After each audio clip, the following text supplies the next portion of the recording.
Hey guys, this is Hell Hades. This is a Raid Shadow Legends video. Guys, we're looking at the Iron Twins for 2 days in a row. Yesterday I dropped a comp about unkillable teams using the unkillable buff. Today we're going to be looking at the block damage buff and hopefully trying to open out this dungeon to some more people. I've got to say there's already been a really good comp that's been put out there by Soda Dragon, which is using an unkillable champion with 3 Painkeepers. This is really if you don't have that comp available, because that one runs pretty damn quick. I'll link Soda Dragon's video down below, because I think it's a really cool setup. I don't want to just regurgitate the same thing that's already out there. So what we're going to be looking at today is utilizing a champion that a lot of people might have, HELIWAR, alongside. You can either use, I'm using Warcaster because it's like the cheaper alternative, but you can either use Warcaster, I got him somewhere, or you can use the Tower. Yeah, so one of those 2 champions can fill this role. We then have one champion who's pretty fundamental, I think. There's alternatives, but they're not as good. So the fundamental champion is Kurzad, would you believe? The Void rare. And then you need to bring in 2 people basically are going to be your damage. And I'll show you alternatives for that today as well. But ultimately, the best one by a country mile is Geomancer. Yeah, and we've all seen it so far. I will show you an alternative, but Geomancer is just so far and above the best that if you've got him, you should be using him. But Kurzad's in here for his A1. 100% chance to place a decreased speed if you crit. Yeah, I've looked at other champions, other options. Tomb Lord's a good one, but he's not Void Affinity, which means that he can get a bad run of weak hits, and you do need decreased speed to be out there. Yeah. And I think Fenshi was another good one, but it's like, again, it's not as 100% as this dude, basically. So Kurzad as the Void rare comes best in slot for this kind of setup. I'm also going to be running on the first team that I show you Geo. Yeah, and Geo is all about his A3. That's where his damage comes from. His A3 mixed with his passive. And then we're also going to be running Vizier as someone just to try and extend the Geo burn. Yeah, so Vizier is here. Now, what I will tell you right now is really important. You do not want the boss to get his reset through things like Warmaster hits or kind of general hard-hitting damage. So you actually need to make sure that you're either not running masteries or you're just running masteries which will enhance your ability to land your kit. Yeah, you don't want a load of Warmaster procs popping up doing damage. You know, if I look at my builds here, Vizier is all about accuracy and the right speed, and I'll go through the kind of setup in a second. HELIWAR, again, is just about getting to the right speed, 246 to 249. I've probably, if anything, got too much defense here because he could proc some big hits, but you can see I've got no Warmaster hits at all. I'm not sure what this build was for. It was for something else, but it didn't matter because it didn't have Warmaster in the mix. So even my Geo here, I mean, if I was doing masteries, I would be going down the same masteries as the main one that I use, which is this one. All about the accuracy, trying to land his burn, trying to reset his burn as often as you can. I've just gone for 6 pieces of accuracy gear, accuracy on the chest, accuracy on the banner as well. You just got to pump that accuracy as high as you can to make sure that you get above that kind of 540, 550 mark.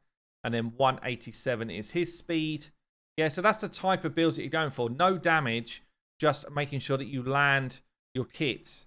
The cool thing is you don't need masteries for this build, but if you don't have great hauls that are boosting your accuracy and stuff like that, then you're probably going to need masteries just to get to the numbers to be able to land your stuff on the boss. But let's get into the actual fight. Let me show you what it runs like, and then I'll show you an alternative damage dealer to Geo, and you'll see how much slower it is, which is a shame. It's a shame that one champion in this game is the only way to do anywhere near a quick run against this fella. Anyway, team setup. Let me show you what we're doing. It's actually important that you use HELIWAR in this team because HELIWAR sets up the speed tune. And this has come from ShortOnSkillz. He's one of the mods in my Discord. He's really good at speed tuning and he's come up with some fun ideas. But this was one of his comps. So just for setup here, we've got prioritize Geo's A3 and then don't use his A2. His speed's 187. You can pump this into the Iang's calculator, which is actually very cool. I've been using it all morning, actually. So this is a bit like Deadwood's Clan Boss Calculator. I'll link it down below. You can kind of pump speeds in, and cool thing here is it actually tells you if you are unkillable each turn based on what you're doing.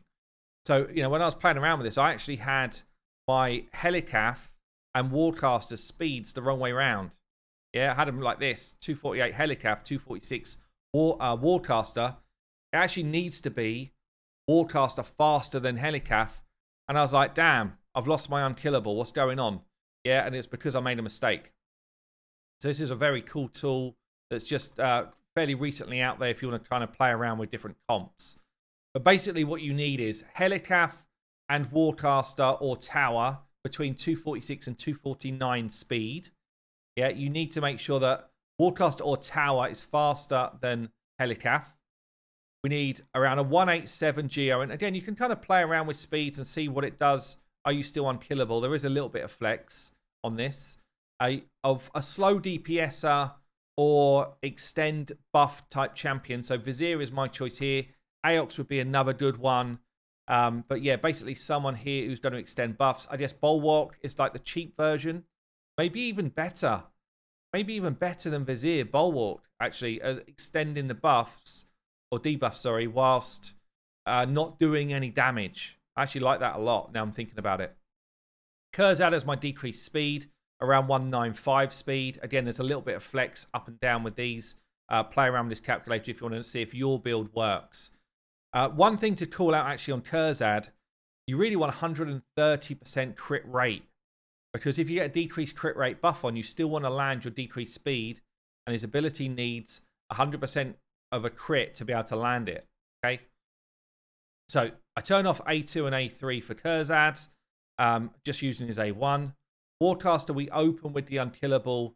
And then we turn off his A2. Vizier, we're just going to try and extend the debuffs with the A1. And Helicaf, we open with the A2. This actually forces the speed tune into action. Yeah, putting that shield on, this is something that ShortOnSkillz has worked through, forces the speed tune to happen. So that's why Helicaf's really important in this role, in this particular comp. We then prioritize the A3 and then the A2. As I say, he's at 246 speed. Let's get this running. Let me show you how it works. It's full auto from the start, which is great. So you can actually go away, you know, have lunch or whatever, and then kind of come back to it. There's our block damage. There's that increase, the shield that goes on, which forces the speed tuning into action.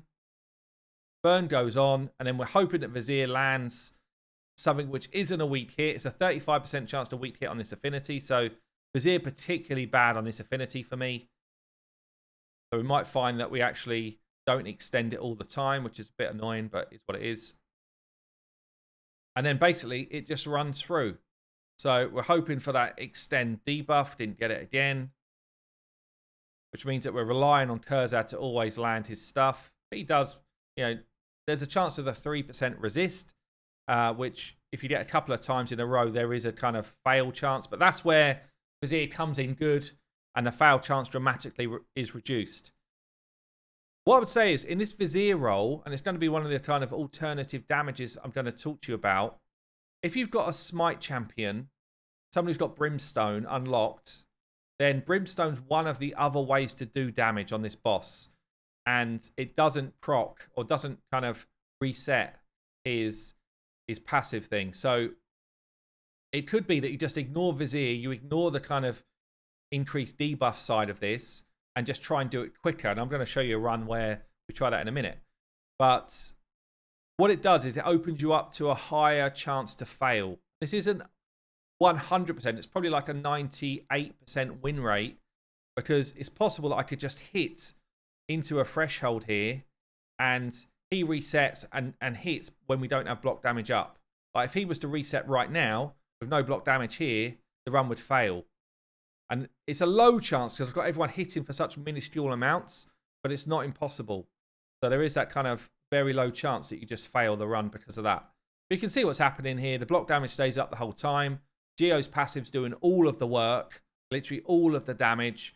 And that's by us being hit. Every time the boss takes a turn, he hits us. And Geo's passive does its kind of 147k procs when we get a chance for it to do it. So I guess I'll run this one through to the end, and then I'll show you a kind of extra layer of damage that you can bring in. So here we go. We're kind of coming towards the end. It seems to be about a 4-minute run. So, you know, doing it 6 times a day, that's half an hour of your life. There you go. Good job, Clarium.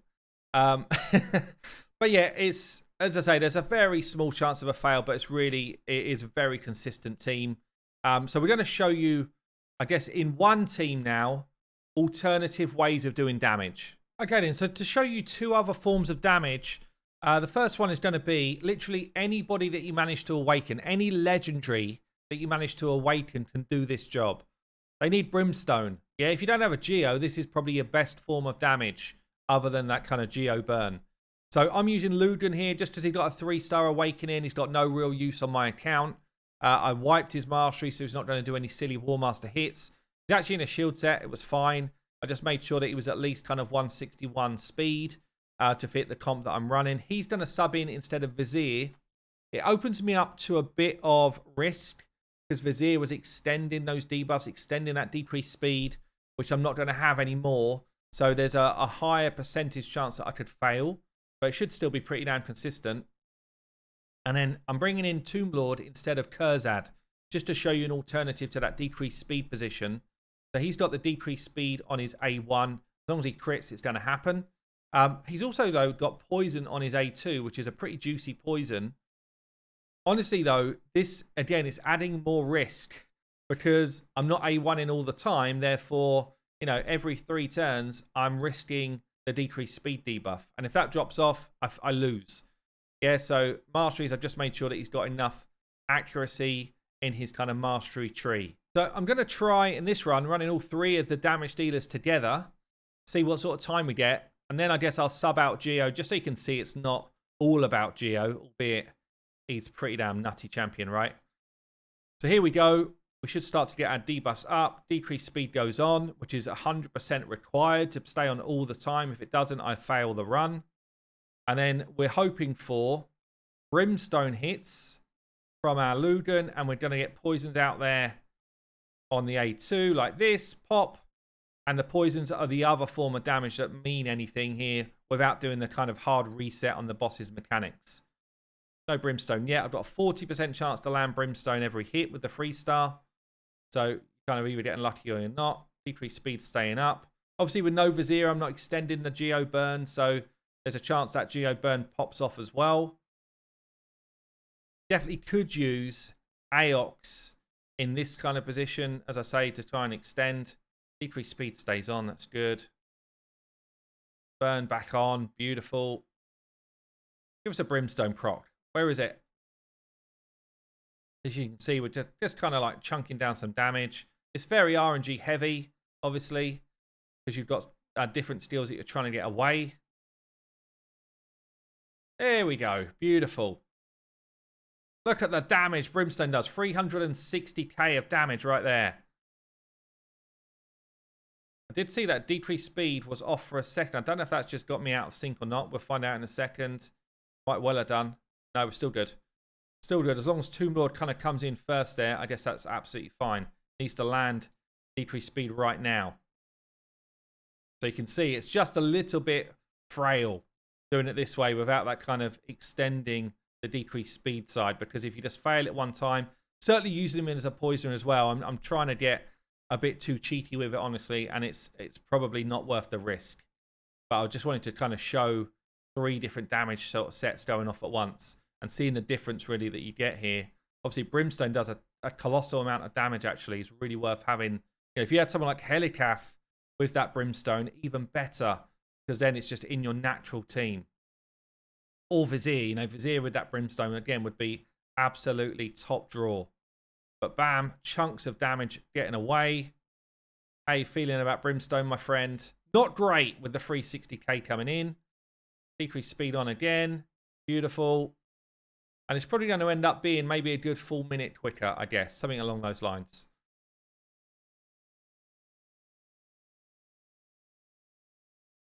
Lots of Geo damage away there. Poison going on as well now. He's crying in his own glass of milk at this point. Oh, go on. Another Brimstone would have been great there. Lots of Geo damage. Decreased speed staying on pretty well. So I've had a relatively good RNG run here. And yeah, as I say, like anyone with Brimstone is just going to help your comp to get that damage done quicker. Like if I didn't use my Gomlock, who's 6-star Awoken, for something that's actually important, then I absolutely would have just pulled him in for this run.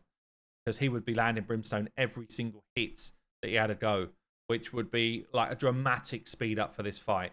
That should be it. 3.5 minutes, job done, and he's dead. So that's the kind of 3 damage dealers in tow.